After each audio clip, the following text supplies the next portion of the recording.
जब भी हम सहस्त्र नामों की चर्चा करते हैं तो दो नाम मुख्य रूप से सामने आते हैं। एक है विष्णु सहस्त्रनाम और दूसरा है ललिता सहस्त्रनाम। ये दोनों ही बहुत ही प्रचलित हैं और साथ ही साथ अति प्राचीन भी माने जाते हैं। इस चैनल पर हमने विष्णु सहस्त्रनाम को लेकर के विष्णु सहस्त्रनाम के बारे में एक वीडियो भी किया है, जिस पर बहुत से श्रोताओं ने ये कहा है कि इसकी या तो आप एक श्रृंखला चलाएं या फिर और भी कुछ वीडियोस बनाएं, जिसमें विष्णु सहस्त्रनाम में एक एक नाम का यदि हम इसका जो अर्थ होता है या फिर उसका भावार्थ है उसके बारे में चर्चा करें। ललिता उपाख्यान भी हमने एक श्रृंखला के रूप में इस चैनल पर डाला है, उसके बारे में भी ऐसा ही कहा गया है। अब इन दोनों में से किसी एक पर भी यदि हम विस्तृत रूप से चर्चा करेंगे तो उसके लिए ये जानना आवश्यक है कि इन सहस्त्रनामों के पीछे भाव क्या है। क्योंकि जब भी हम किसी स्तुति के बारे में बात करते हैं, विशेषकर सहस्त्रनाम के बारे में बात करते हैं, तो तीन स्तर पर बातें होती हैं। एक जो अक्सर लोग करते हैं वो होता है इन सहस्त्रनामों का जाप, इसका पठन, इसको पढ़ना। उसके अंदर अर्थ आपको पता है या नहीं पता है वो अलग बात हो जाती है, परंतु उच्चारण पर हमारा अधिक जोर होता है, ये भी ठीक है। फिर दूसरा स्तर आता है जब हम इसमें दिए गए नामों के अर्थ के बारे में समझने की चेष्टा करते हैं, ये भी बहुत महत्वपूर्ण हो जाता है। परंतु हम जब तीसरे स्तर की बात करते हैं तब ये आपको जोड़ता है आपके देवता के साथ, और ये है भाव। एक हो गया है नाम जप, दूसरा हो गया है नाम जप उसके अर्थ को समझते हुए, और तीसरा हो गया है नाम जप अर्थ के साथ साथ भाव को भी समझते हुए। भाव को समझने से, अब भाव को जानने से क्या हो जाएगा, उसे ये होगा कि आपका जो जुड़ाव है उस देवता के साथ जिनका आप सहस्त्रनाम पढ़ रहे हैं वो एक अलग ही स्तर पर हो जाता है, जहाँ पर आपको उन देवता की लीला के बारे में समझ में आता है।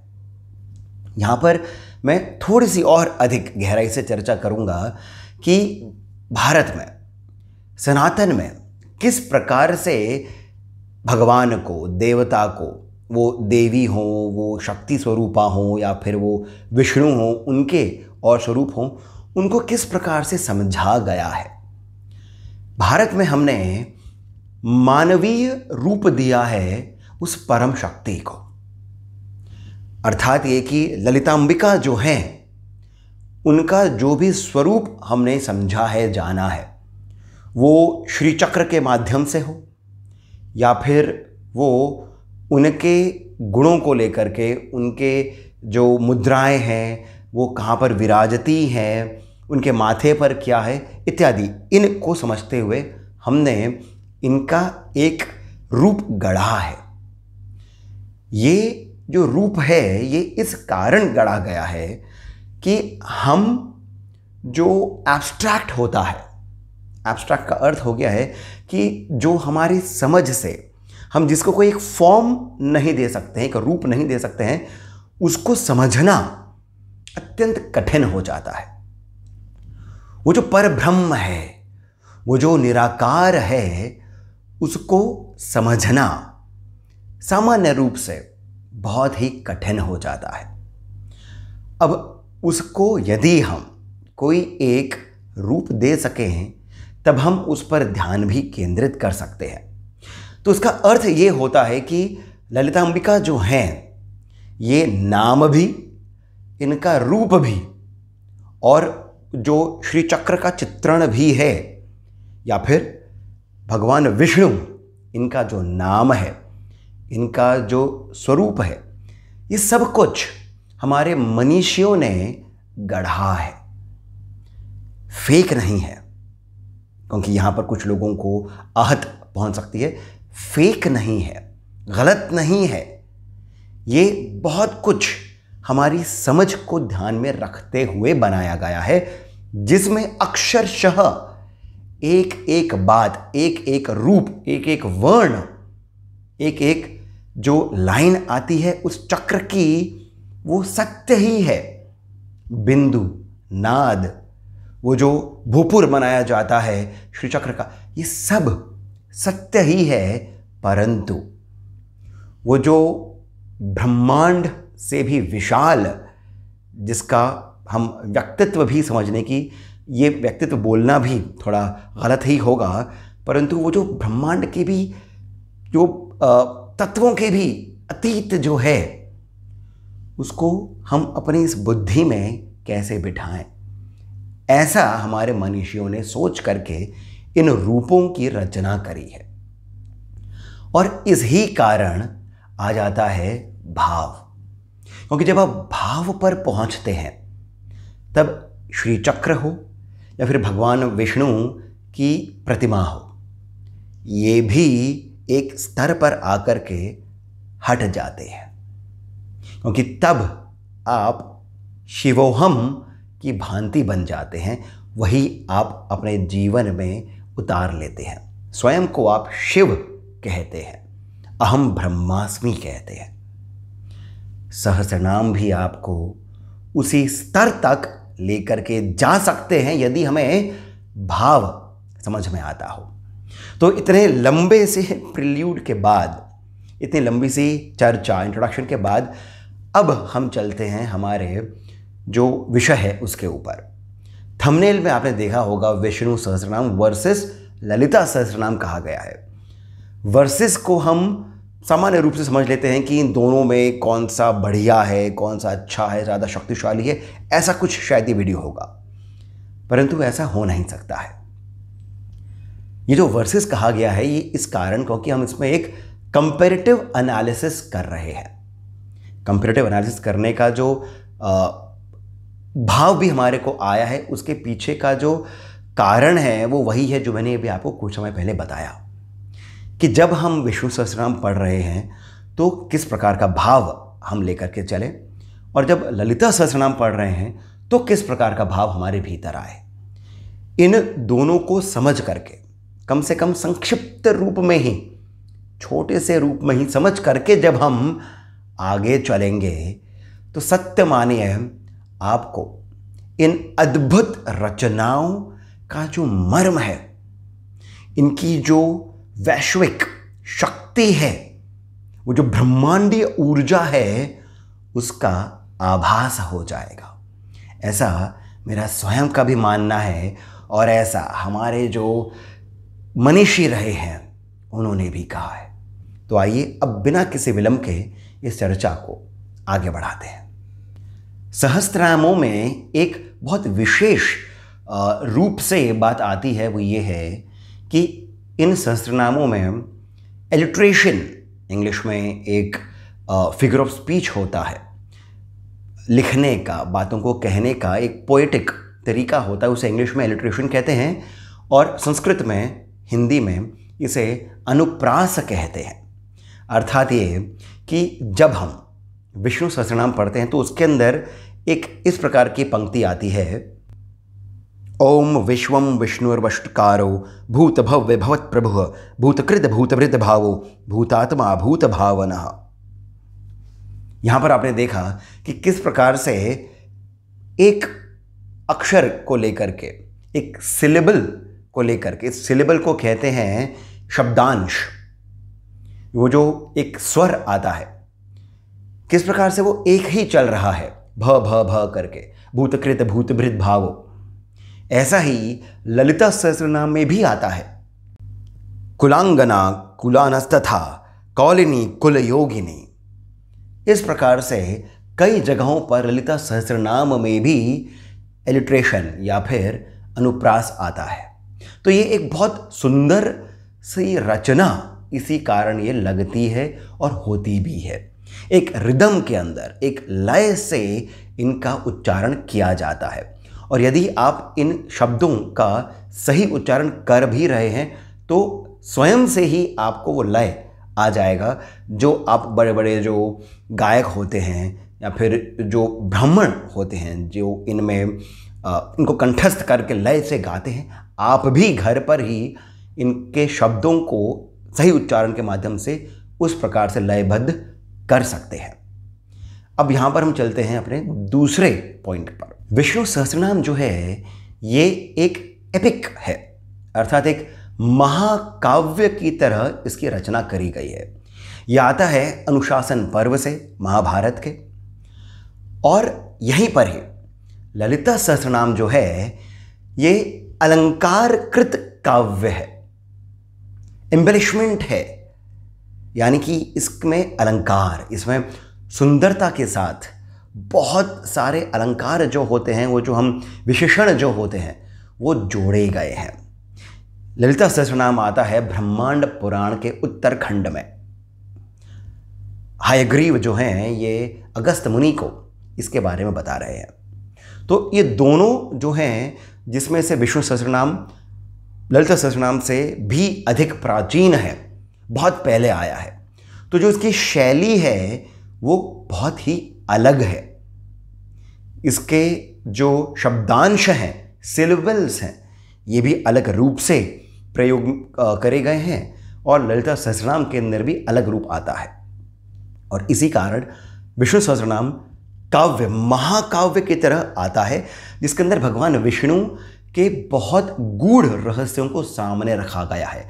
आइडियल्स जो होते हैं भगवान विष्णु के, वो सामने रखे गए हैं। और ललिता, माँ ललिता का जो ये ललिता सहस्त्रनाम है, इसके अंदर उनको लेकर के अलंकार जो है, जो रत्न है, वो सामने रखे गए हैं। अब यहाँ पर आपको जो अगले आने वाले पॉइंट्स हैं उसके अंदर इन दोनों का भाव जो है, जो अंतर है, वो भी समझ में आएगा। सबसे पहले वहाँ जाने से पहले हम ये जो शब्दांश हैं जो विष्णु सहस्त्रनाम में आते हैं और जो ललिता सहस्त्रनाम में आते हैं, ये बहुत टेक्निकल सा मैं आपको बात बता रहा हूँ, परंतु इसके पीछे भी यदि आप समझने की चेष्टा भी करेंगे तो आपको उच्चारण में बहुत लाभ होगा। तो यहाँ पर हम पहले बात करते हैं विष्णु सहस्त्रनाम की। इसमें जो सिलेबल्स हैं, जो शब्दांश हैं, वो बहुत अलग अलग कंपाउंड जो वर्ड्स आते हैं, वो बहुत अलग अलग सिलेबल्स को जोड़ करके आते हैं। जैसे सबसे बड़े जो इसमें शब्दांश आते हैं वो 3 जो सिलेबल्स हैं उनको जोड़ करके आते हैं। जैसे 3 शब्दांश वाले 3 सिलेबल्स, वो जो स्वर आता है, उनको बना करके ऐसे 338 शब्द हैं। 273 4 शब्दांश या फिर 4 सिलेबल वाले 273 शब्द आते हैं। 2 शब्दांश 2 सिलेबल्स को लेकर के 228 आते हैं, 5 को लेकर के 106, 6 को लेकर के 34, 8 को लेकर के 18 और एक ही स्वर, एक ही सिलेबल शब्दांश के साथ में 3 शब्द आते हैं। वहीं पर ही ललिता सहस्त्रनाम में 16 शब्दांशों के साथ, अर्थात 16 सिलेबल्स, स्वरों के साथ में 72 शब्द आते हैं। 8 सिलेबल के साथ में 242 शब्द आते हैं। 4 के साथ में 278, 3 के साथ में 138, 5 के साथ 122, 6 के साथ 34, 9 के साथ 7, 11 के साथ 3, 12 के साथ 3, 7 के साथ 2, 1 के साथ 3। अब ये जो जानकारी है मैंने आपको क्यों बताई है, इसके 2 कारण मैंने जो सोच करके करा था वो ये कि हम अपने ग्रंथों को बहुत ही सरलीकरण करके समझने की चेष्टा करते हैं। किसी भी चीज़ को सिंपल कर देना अच्छी बात है, सिंप्लीफाई नहीं करना चाहिए।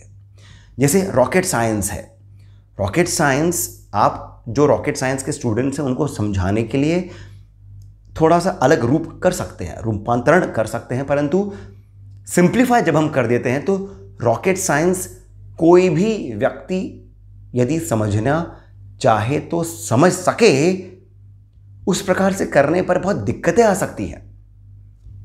क्वांटम फिजिक्स हो गया है या फिर न्यूक्लियर पावर हो गई है, उसके बारे में यदि एक आम आदमी को बहुत ही सरलीकरण करके बता दिया जाए, जो कि करा जा सकता है, तो सोचिए कितना कुछ विध्वंस हो सकता है।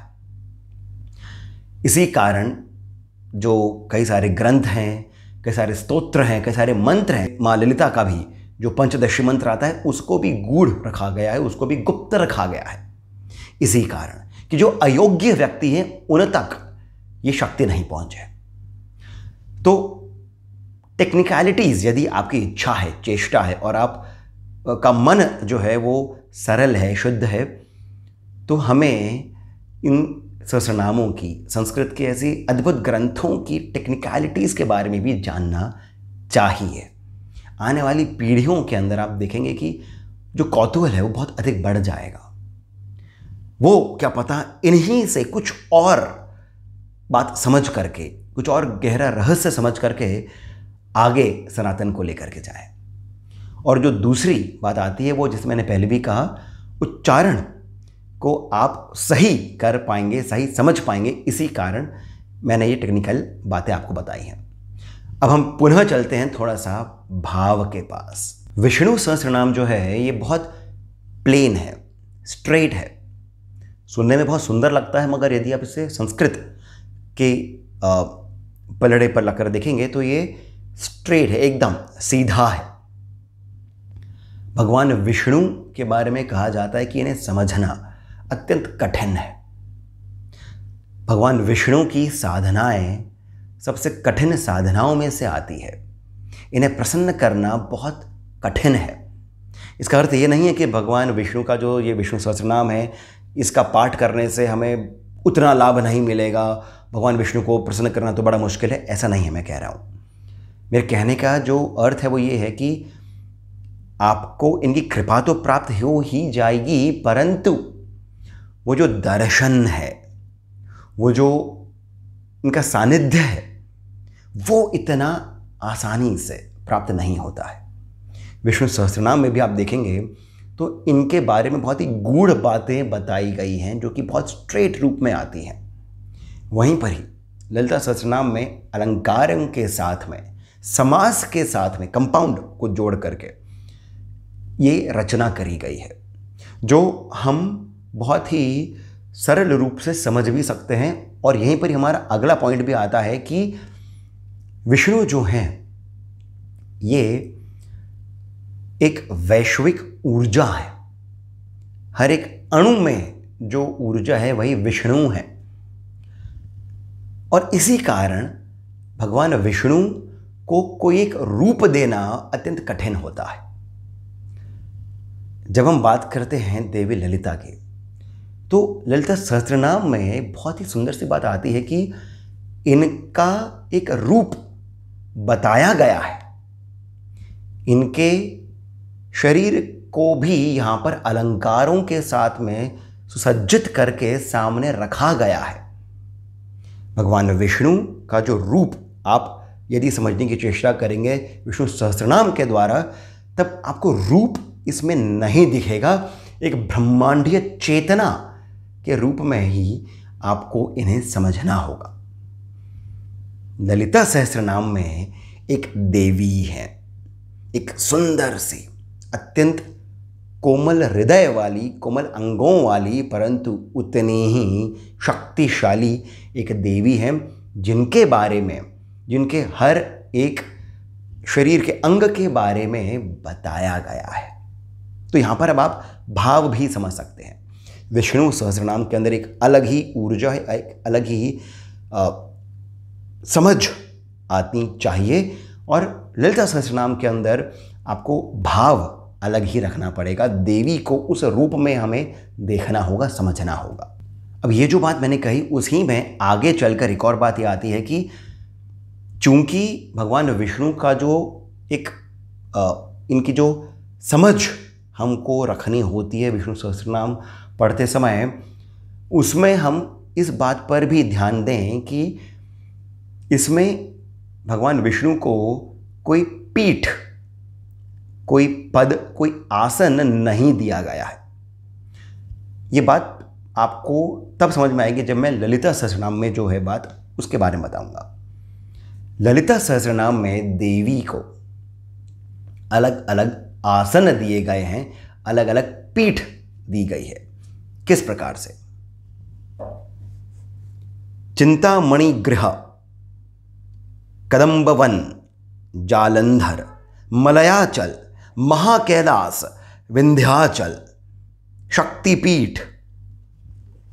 यहां पर अब आपको समझ में आ रहा है इनके होने का एक स्थान, इनके रहने का एक स्थान, अलग अलग स्थान है जहां पर ये ड्वेल करती है, जहां पर ये रहती हैं।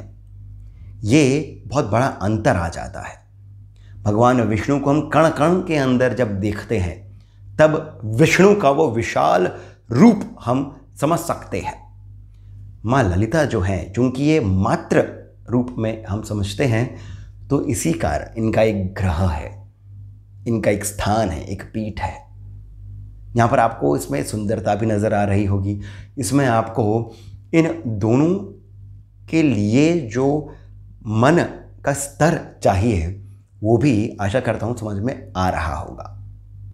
एक बहुत बड़ा अंतर आपको यहाँ पर देखने को मिलेगा कि विष्णु सहस्त्रनाम में अवतारों के बारे में नाम आता है, अर्थात अवतारों को लेकर के उनके नाम आते हैं, परंतु लीला भगवान विष्णु की उन अवतारों के माध्यम से उन लीलाओं का कहीं पर भी कोई उल्लेख नहीं किया गया है। उसका कारण वही है जो मैंने आपको बताया था। वहीं पर ही देवी ललिता का जो उपाख्यान है वो बहुत सुंदर रूप से विस्तार के साथ में बताया गया है, जिसमें भंड के साथ में उनका जो युद्ध होता है और किस प्रकार से आगे चल कर के बातें होती हैं, क्या क्या एक एक दिन होता है, वो जो 4 दिन का युद्ध है, वो सभी बातें इसमें बताई गई हैं। लीला के साथ में जब हम देखते हैं तो माँ ललिता अंबिका आ जाती हैं और ये लीला को समझना भी तो बहुत आवश्यक हो जाता है, क्योंकि जब हम इन्हें मात्र रूप में देखते हैं तो इनका एक एक कृत्य हमें समझना होगा, जानना होगा। भगवान विष्णु को हम एक अलग ही चैतन्य रूप में जो देख रहे हैं, मैं बार बार रूप बोल रहा हूँ, वो यहाँ पर गलत ही है, परंतु अब भाव को कदाचित समझ रहे होंगे। तो यहाँ पर वो जो चैतन्य के बारे में बात करी है उसमें लीला नहीं आ सकती है।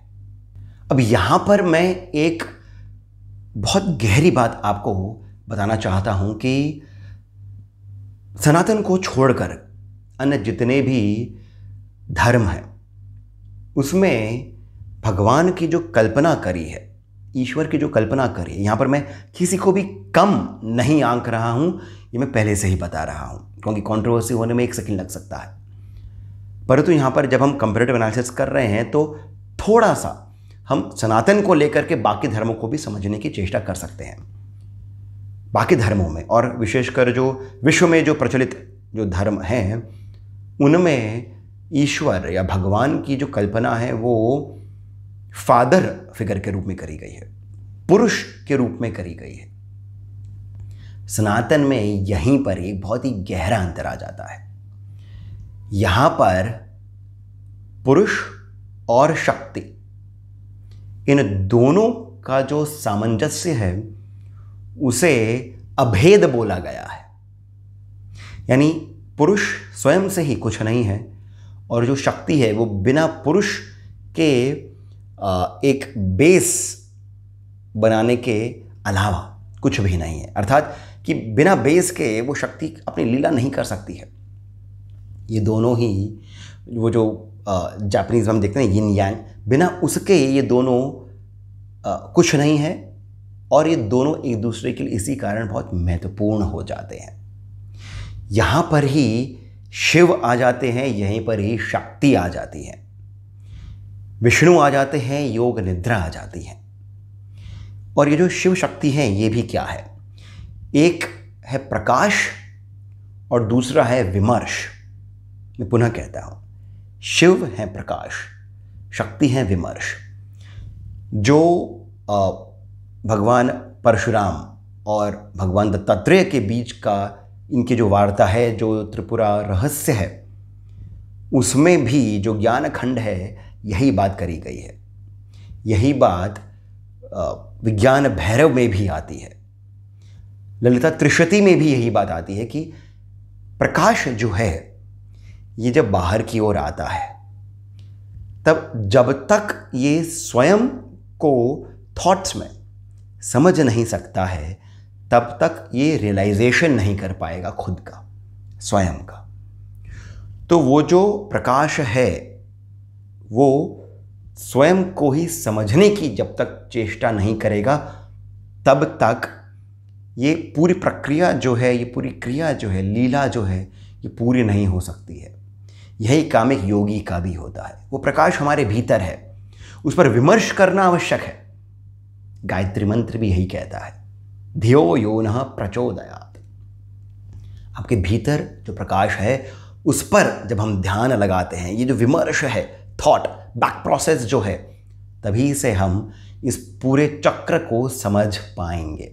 यही काल चक्र के अंदर भी हम समझ सकते हैं, और भी जितने भी गूढ़ बातें आती हैं, विषय आते हैं, उसमें भी मूल रूप से यही बात करी गई है, प्रकाश और विमर्श, शिव और शक्ति। एक अंतिम विषय जो दोनों के ही कंपैरेटिव एनालिसिस में आ सकता है वो ये कि विष्णु सहस्त्रनाम में भगवान विष्णु की स्तुति किस पद्धति से हो, किस प्रकार हो, किन चरणों में हो, वो नहीं बताया गया है। ललिता सहस्त्रनाम में आता है एक तो जो सामय पद्धति होती है, कौल पद्धति होती है, इनको विस्तार के साथ में बताया गया है इनके बारे में, और साथ ही साथ प्रक्रिया बताई गई है कि पंचदशी मंत्र जो है उसका उच्चारण, उसका जाप बारंबार रिपीटेटिव फॉर्म में करना, उसके बाद में श्री चक्र की उपासना, ये श्री विद्या की पद्धति है। तो श्री विद्या में पंचदशी मंत्र है, उसके बाद में आता है श्री चक्र उपासना, और फिर अंत में आता है ललिता सहस्त्रनाम। परंतु यहाँ पर एक और बात बताई गई है कि यदि आप जो हैं वो इस प्रक्रिया को करने में समर्थ नहीं हैं, क्योंकि उसके लिए आपको गुरु की आवश्यकता होगी, तो यदि आप इस प्रक्रिया को पहले पंचदशी मंत्र, उसके बाद में श्री चक्र उपासना और फिर ललिता सहस्त्रनाम, यदि आप इसे करने में समर्थ नहीं हैं तो केवल और केवल ललिता सहस्त्रनाम का जप भी आपको वही फल प्रदान कर सकता है जो वो पूरी पद्धति प्रदान कर सकती है। बस हमें उसके पीछे के भाव को समझना होगा। तो आशा करता हूँ कि आपको ये लंबा सा वीडियो सुंदर लगा होगा, लाभदायक लगा होगा। ये जो बातें मैंने बताई हैं आपको, ये कहीं ना कहीं आपके जीवन में कुछ बदलाव लेकर के आ सकेंगी। अध्यात्म की ओर आप थोड़ा सा और गहराई से उतर सकेंगे, यही इस वीडियो की चेष्टा है। और यदि ऐसा ही कुछ हुआ है तो कृपया करके इस वीडियो को आप लाइक अवश्य करें, हमें सब्सक्राइब करना नहीं भूलें। कमेंट सेक्शन में जाकर के जो पहला कमेंट पिन है उस पर आप पेटीएम, जीपे इत्यादि के माध्यम से जितना अधिक हो सके आप हमें श्री सहयोग प्रदान करें, बहुत अधिक प्रोत्साहन मिलता है, सत्य मानिए। इसके साथ मैं सिद्धार्थ अब आप सभी से जाने की अनुमति लेता हूँ। धन्यवाद।